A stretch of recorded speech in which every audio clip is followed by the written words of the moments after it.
Hello, and welcome to DTAG's Analytics webinar on why you need market research now more than ever in a post-COVID world. My name is Juan Daniel Gonsalves. You'll be hearing my lovely voice throughout the next 30 minutes, as well as during the following 15-minute Q&A session. And I'm DTAG's Product and Partnerships Director. I've been working in this space, in this field of market research from online consumer conversations for upwards of 3 years. And here's my direct email address in case you would like to reach out to me after this session. I hope you will. I'd be very happy to answer any questions or doubts or have a conversation if you found the contents of today's webinar to be interesting. And you can reach out to me in English, Spanish, Portuguese, or French. Those are the languages that I speak. Now, there will be 4 sessions for this webinar, and I hope that not just beyond dividing the contents of the webinar, I hope that you also take these 4 sections of the key takeaways that you learned from today. If these 4 points that you will learn are those that you will share later with your colleagues, with your wife, your husband, your children, your friends, I'll be very happy, because I'll take it that these 30 minutes of your precious time were very well spent. Now, with that said, the first section today is consumer behavior has changed in the post-coronavirus world. The world today is nothing like it was 1 year ago in 2019.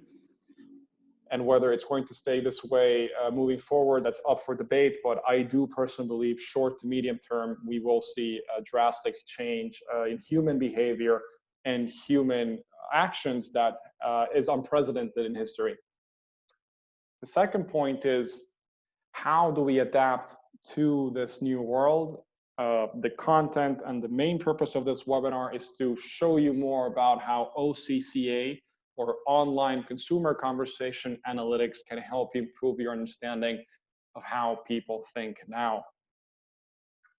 And if you're able to understand how people think now with this new method of market research, you can then identify the opportunities and threats that are hidden in plain sight in these online conversations that are occurring massively 24/7 all over the world. And last but not least, I'll show you briefly a sample of the findings from our COVID-19 online conversations report to put what we learned in the webinar, the theory, into practice. So let's talk about the world today. Today's market dynamics have changed. What does that mean?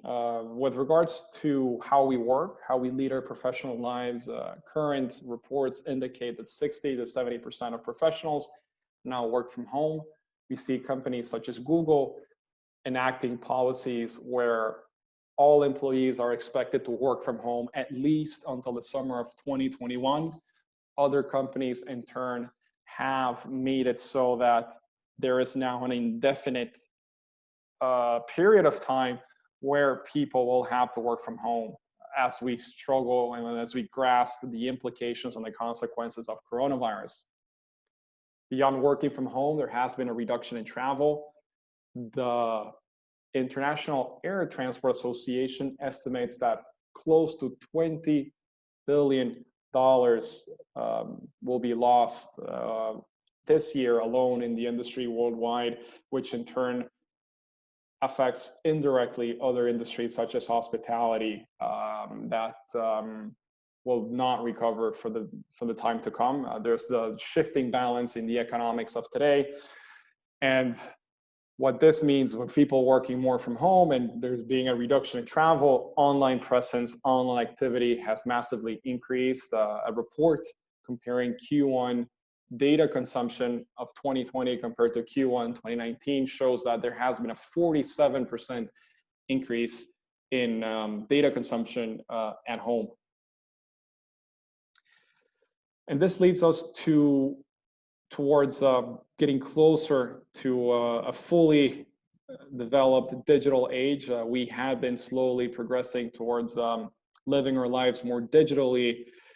during these past years, but perhaps coronavirus accelerated the inevitable, which is humans are spending more time online with regards to how they feel, how they think, how they interact with others than they are doing so in the physical world. So with so many people online now, the opportunity to hear the conversation, the opportunity to hear individuals is all around us. As of July of this year, there are almost 4 billion active monthly social media users. What I mean by social media is not just your traditional Twitter, Instagram, Facebook platforms, but rather anywhere online where a conversation is taking place. This can be blogs, forums, news articles, comment sections, websites, anywhere where people are engaging with each other in text form. And the interesting thing is that when people go online, they massively and voluntarily write about what they want, what they feel, what they fear 24/7. It is happening constantly all over the world, all across different time zones in different languages. I'm gonna get ahead of myself here just for a second and show you briefly some of the findings from our coronavirus report across these past 6 months that will go into detail towards the end of the presentation. Just now, I want to tell you what we found when we searched coronavirus mentions for the past 6 months from January the 5th to August the 1st, coronavirus and its related spellings such as COVID-19, English specific or English only conversations. We found almost 1,828,000,000 total mentions. And wait for it, this is the even more impressive number, 21 trillion total impressions. I had to think about that one. This means that these documents, these mentions that you see above, these 828 million mentions, documents related to coronavirus were seen, were viewed 21 trillion times across this time period.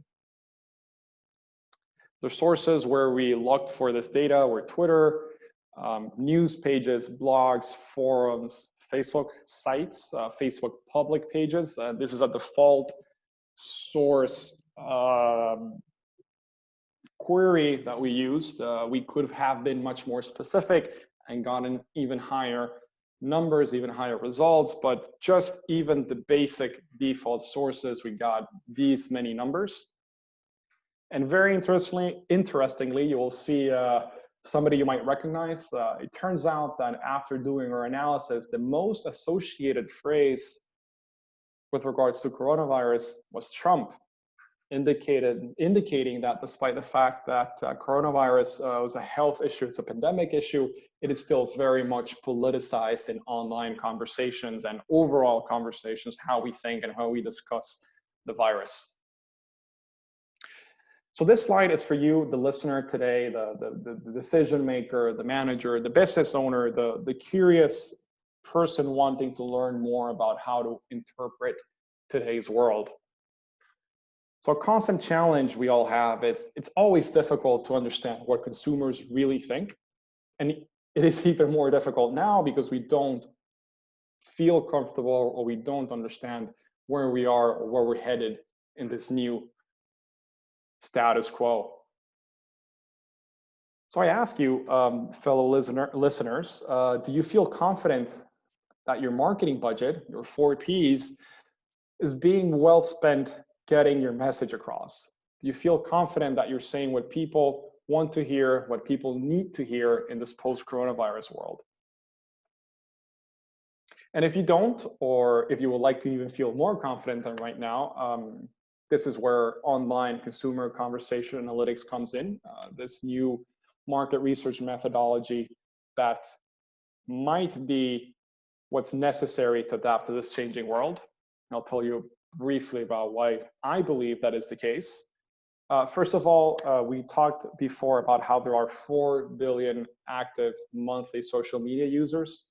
And this is not a new phenomenon. It didn't happen from one day to the other, but rather it's been a steady increase that's owed primarily to an increasing internet penetration as well as affordability for the internet worldwide.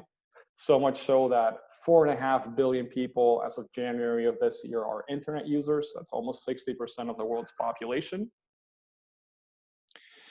And it's not just about having access to the internet, but rather the tools that we require to access the internet are also becoming much more widespread and much more affordable and mobile. Think of, for example, 10 years ago, as I'm sure most of you listeners today will remember, think of your first smartphone, right? The first generations of the Blackberries, the Curve, the Storm. Think of the first generation of iPhone. These first generations of smartphones cost upwards of $400, $500.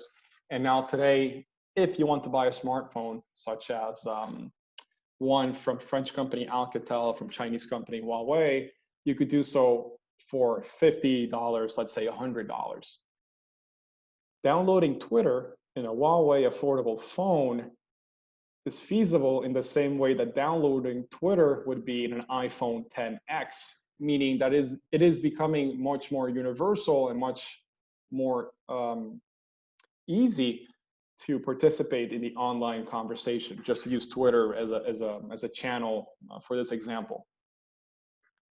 Dynamically growing economies, dynamically growing countries such as Kenya and Nigeria, interestingly enough, out of all the internet traffic in these countries, at least 80% of all internet traffic is coming from mobile devices.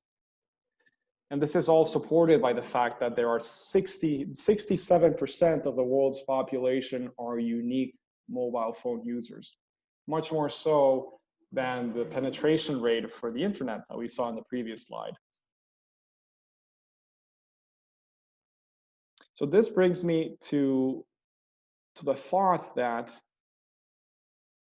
what social media is enabling us to do in this day and age, at least with regards to market research, is that we now have access to massive data sets with massive content, which are voluntarily written, shared, engaged with, that weren't previously available. And that's why many times traditional market research perhaps isn't enough. It is, and I talk about questionnaires, I talk about surveys, I talk about focus groups. These are very valid tools or methodologies for market research, but perhaps they're not the ones we should rely on the most for this post-coronavirus world. And the reason why I say this is because these traditional tools are perhaps either too slow, non-scalable, or might be forced. You might be forced to take a questionnaire or a survey over a phone call or when you visit a store, which is, it's a bit invasive and people don't really like doing, in contrast to voluntarily writing what we think about in social media or in a comment section. And whatever assumptions you could derive from the data that's compiled with traditional market research, which might not yield sincere answers, could lead to incorrect conclusions and then ultimately bad business decisions. Last but not least, with regards to traditional market research, there is also a self-selecting bias. Say, for example, I would ask you what's your favorite color in a survey, and I would place in the options yellow, blue, or red when your favorite color is purple. I'm not allowing you to choose purple. I'm forcing you to choose another option, which is not a genuine, which is not your true answer. And therefore, I'm skewing the results, which I might base my business decisions on later when it comes to, for example, market entry or market expansion.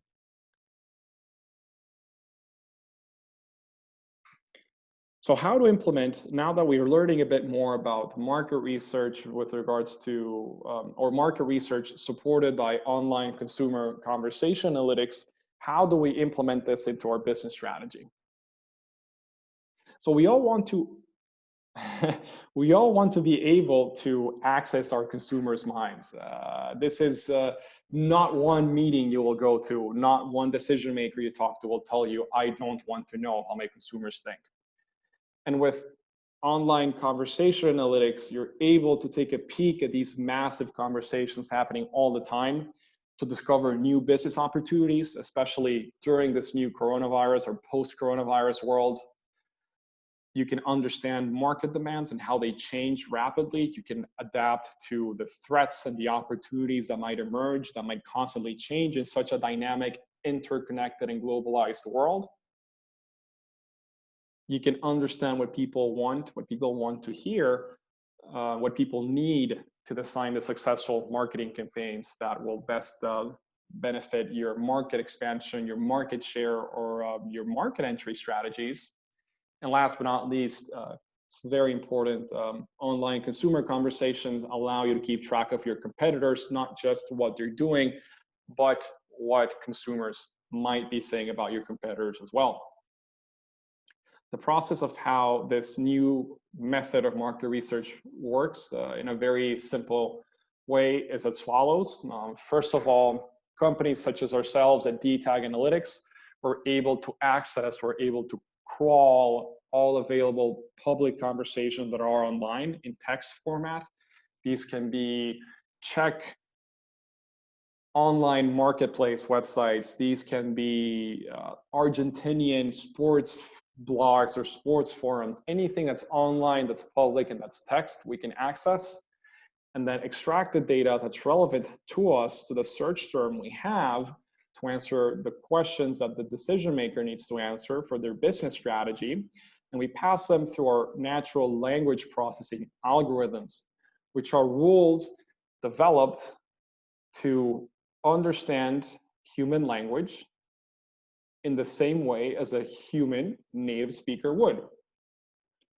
Afterwards, with the added benefit, of course, that the machine doesn't need to sleep or take holidays, it works all the time, and it's quite accurate, quite scalable.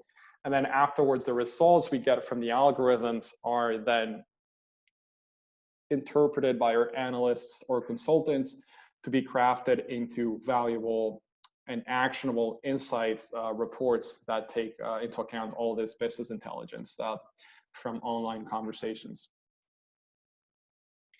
So I'll tell you a bit more about how it is that the tangible output from online consumer conversations looks like. I mentioned before reports. At DTAG, we work with two different types of reports. The first of these is discovery. It looks back historically, it's backward looking across periods of 1 month to 12 months or even more than 12 months upon special request. It looks at what people are saying about your product, your company, your competitor's product, or even your competitor's company. And we analyze what people are saying across not only a period of time, but also different languages and across various features. And I'll tell you more about the features in the next slide.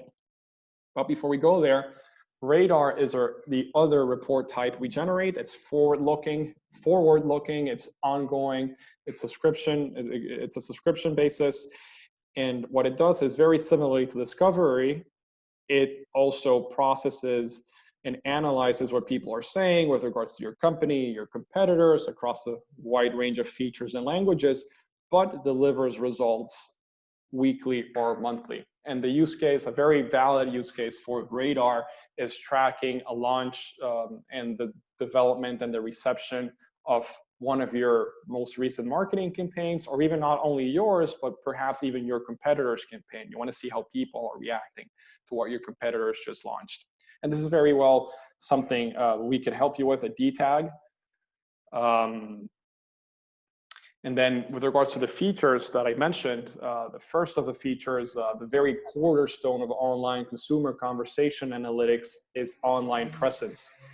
So how many consumers are talking about your company? How many consumers are talking about your product, your competitors? What's the total number of mentions? Before, in the brief teaser of the coronavirus report, we saw that in a span of 6 months, there were almost 1 billion mentions in English only related to COVID. Sentiment overview, what are the positive mentions, what are the negative mentions of your company, of your competitors' products. Source identification, very important. Where are these conversations taking place about your product? Where are these conversations taking place with regards to your competitor's brand? Maybe some of these channels you already knew, maybe some you didn't, and you want to get closer to because that's where your audience is, and that's where you want to share your message. And on that note, with regards to finding the right audience, we move towards influencer detection.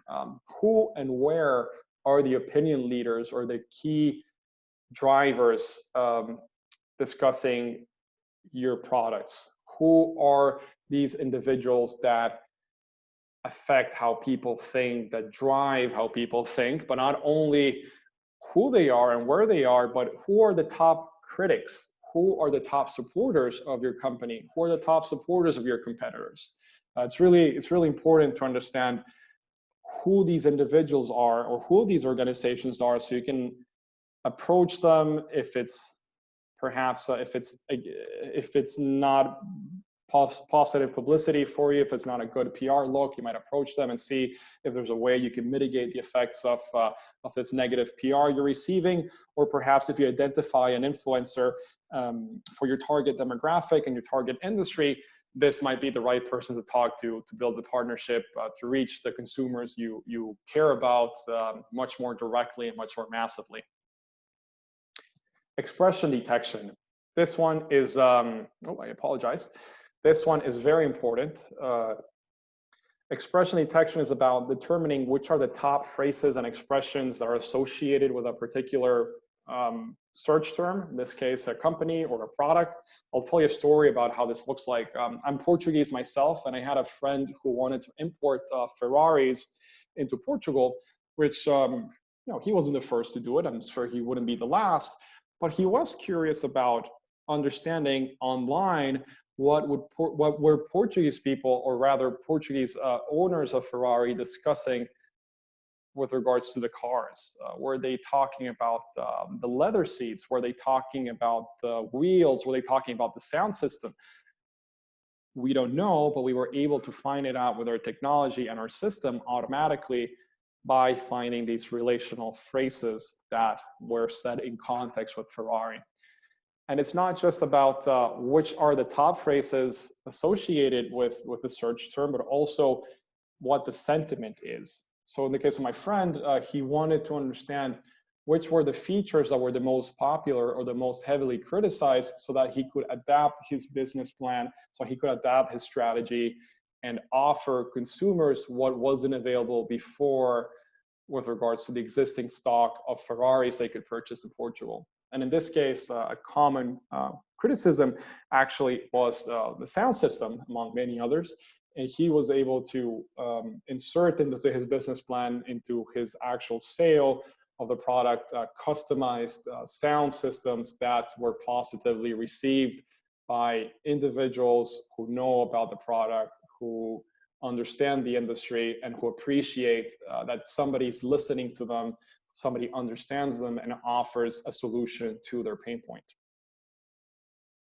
Discussion volume trends are very important as well. It's another one of our main features. How has discussion volume changed during the analyzed time period? What real life events affect online conversations, and how online conversations affect real life events? And regarding the latter, I'll tell you a story. We did a report for one of our clients in the pharmaceutical sector, wherein we tracked how people were discussing 3 main pharmaceutical brands, as well as the drugs that we're producing. And in this case, it was drugs that were specifically related to to respiratory illness mitigation, relief of symptoms. And this is in context of coronavirus. It turns out that consumers online, or patients in this case, were discussing much more favorably one company's respiratory relief drug, much more so than the 2 others. They were discussing it more. It was much more favorably, positively viewed, because it was perceived online that it brought quicker relief to the symptoms. It was faster to act and to bring you comfort compared to the other 2 alternatives in the market. And what happened was that then in real life, after this particular drug cornering, dominating the share of voice online, what happened was that then in real life, existing stock, warehouses, suppliers, distributors actually ran out of this drug much more quickly, much more massively than the other two competing brands. Sentiment trends are very important. How have consumer likes or dislikes, positive and negative sentiment has changed during the analyzed time period? How do people perceive a campaign? How do people perceive a change in legislation? How does that change? This is very good use case, especially for marketing and PR within an organization. And last but not least, reach trends or impression trends. How many individuals or how many times, what has been the engagement, how many times has a particular post or a particular group of posts relating to a specific term have been viewed online during a fixed period of time. And if you remember briefly during the teaser of our coronavirus report, I mentioned the number 21 trillion, meaning people saw posts on coronavirus, the ones we found, at least 21 trillion times during the past 6 months of our analysis. So all in all, if you're able to get the outputs, get the insights that are delivered by these different features, you can make the best business decision that will allow you to sell more by just being able to craft the best market entry and the best market expansion strategy within your company in this post-coronavirus world. It's really important to understand how have preferences changed, how have fears changed, what people are thinking now as a very good predictor of how they will behave tomorrow. And with this, we arrive to the final section of the webinar, our findings on COVID-19 thanks to online conversation analysis. This is the visual representation of the numbers I showed you before. On the black line, we see the total number of posts per week from January the 5th to August the 1st related to COVID-19, coronavirus, COVID in English and all associated mentions. And then in blue, we see the total impressions. So again, the 828 million compared to the 21 trillion number. And we see that the peak, at least the number of posts, and then consequentially, the peak in the number of impressions comes after the middle of March.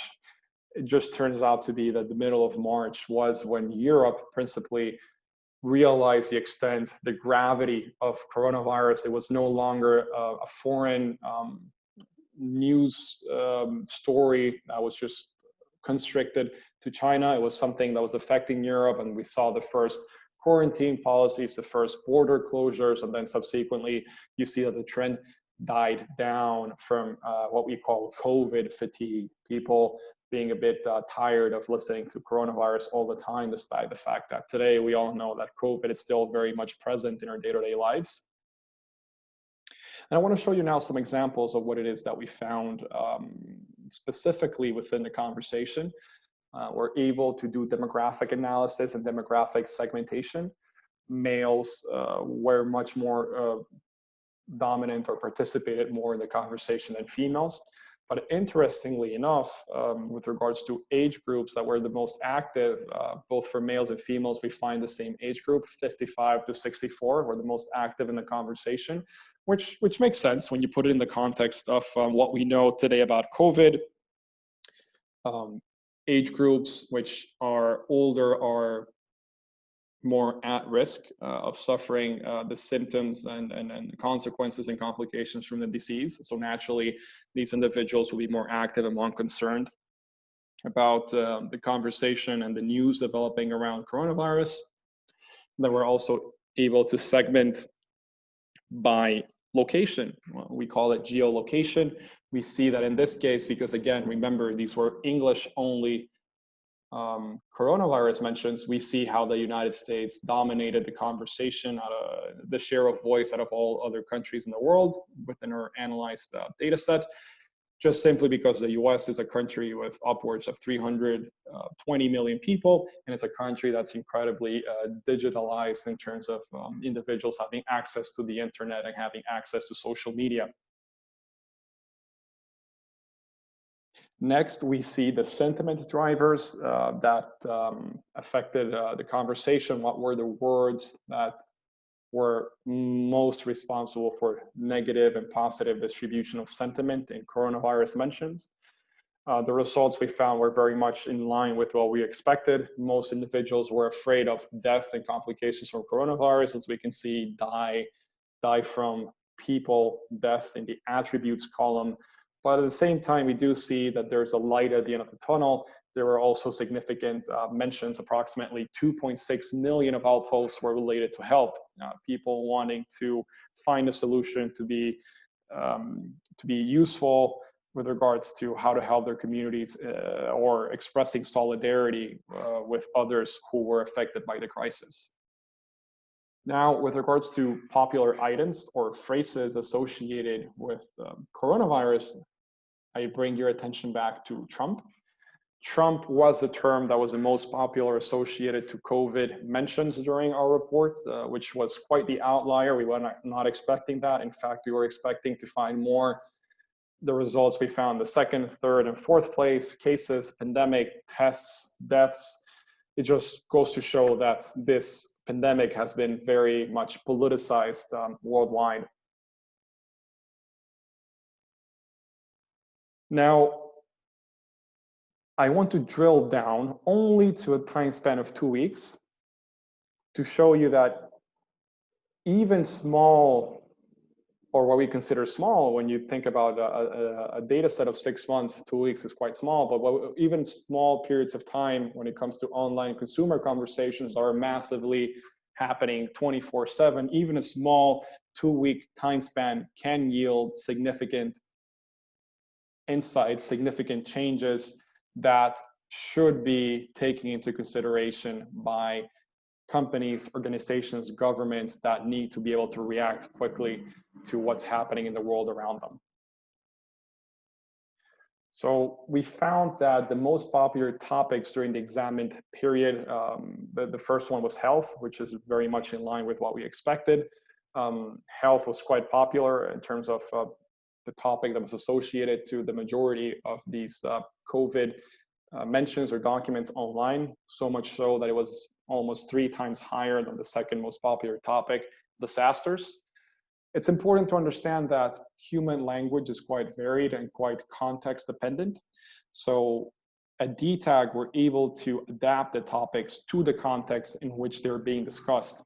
So we have specific custom taxonomies, terminology libraries for FMCG, for pharma, for telco, to name a few, that take into consideration the specific context of these conversations and groups them into the appropriate buckets that matter to decision makers from these fields. It's not just one general rule applied to all, but rather we're very specific, very accurate according to each different use case. And then it's not only enough to just understand what it is that is being discussed at a macro level with regards to popular topics. It's important to understand how are these topics being perceived, how negative are these, how positive are they. And it's not just the distribution of sentiment, but even digging down, becoming more granular is important. We need to actually understand how it is that people are discussing, how people are actually really expressing themselves for us to get a better feel, a better understanding of the conversation. So in the case of health, which as we saw was the most popular topic, interestingly enough, the distribution between positive and negative for health is quite equal, a majority of it being neutral. I'll tell you a bit more why neutral is the overwhelming sentiment in this case on the next slide. Well, let's read what Mayo Twitter user was saying with regards to health. With good support and care, patients are recovering from COVID-19 and being discharged home. Great sense of satisfaction to the medical team. A family of 6, all infected by #coronavirus, were discharged from hospital on the same day after recovery in Ningde, China. #FightVirus. Now, for a positive example of a document with positive sentiment, let's go to food, which I'm sorry, before we looked at health in a positive context. Now we're looking at food in a negative context. With regards to food, we see that a female Twitter author wrote on Twitter that a co-worker of mine has a brother stuck in Hubei. They do not have access to food. Stores are closed. There's no food delivery, and have been stealing vegetables from a neighbor's crop to survive. Hashtag coronavirus. Noticeably, food shortages from quarantine and its intended economic effects caused that on the food topic, the majority of mentions, as you can see in red, were negative. So I told you before when we were talking about the drill down section, how conversations can change quickly, even in a short time span. I bring your attention to how between February the 17th and February the 24th, there was almost a 313% increase in conversations related to coronavirus. With over with 4 billion active monthly individual users of social media today, the conversation changes. What people consider to be acceptable, what people like, what people don't like, what people distrust, changes all the time. And to really be able to take advantage and build a business advantage, or rather an organizational advantage, with how the mind of the mob changes, we need to understand what and how these conversations are changing, and constantly be aware and alerted to how they are changing. Now, I did promise I would talk to you a little bit more about why neutral sentiment seems to dominate sentiment polarity distribution. And the reason is, even in this case, of course, coronavirus is much more negatively perceived than positively perceived, as expected, but neutral with 42% still holds a large share of the pie. And the reason is because many statements, factual or news articles, are treated as neutral. If we would say, for example, in China in January of 2020, 10,000 people died from coronavirus, even though it's an unfortunate piece of news, it is still very much factual. There's no sentiment associated with it. With regards to how natural language processing works, with regards to how online consumer conversations works, the mentions, the documents that are treated with sentiment are those that show intent, that show bias, that show subjective attitudes and feelings that the system can pick up and treat accordingly. So that's been 30 minutes now with regards to our COVID-19 and why you need market research now more than ever before webinar. I hope you enjoyed it and it was useful and insightful. I'll repeat again the sections that I showed you in the beginning of the presentation. Just instead of calling them sections, I'll call them key takeaways, just because, again, if these are the 4 points, you can then tell your wife, your husband, your children, your friends at dinner tonight, I'll be very happy because it means I did a good job and this was interesting and insightful, and allows you to see and feel more comfortable or more confident on how you can better understand your consumers in this post-COVID world. So the main takeaway, the first main takeaway, is today's consumers' behavior has changed. It is not the same as it was last year, and it will not go back to what we know or what we were used to. In the short term, people are working from home, they're not traveling, they're increasingly active online, much more so than ever before. And to understand how people think now, when they're so much more digitalized than in any point in history, we need now to go and rely on OCCA, or online consumer conversation analytics, which is a market research methodology that allows you to identify the hidden opportunities and threats in the online conversation, that in turn then allow you to develop your business strategy, your market entry strategy, your market expansion strategy in the right way that would allow you to sell more. Then last but not least, we did take a look at how, very briefly, online consumer conversation analytics looks like in practice in the case of coronavirus from our report from January to August. These are only just very brief snippets. So if you are curious about having access to the full report, please message me. I did leave my email address in the beginning of the presentation. I'd be very happy to share that with you. Or if not, then please feel free to contact us at www.dtag.eu. Or give us a call or write us on WhatsApp. These are our WhatsApp numbers, as well as our general email address.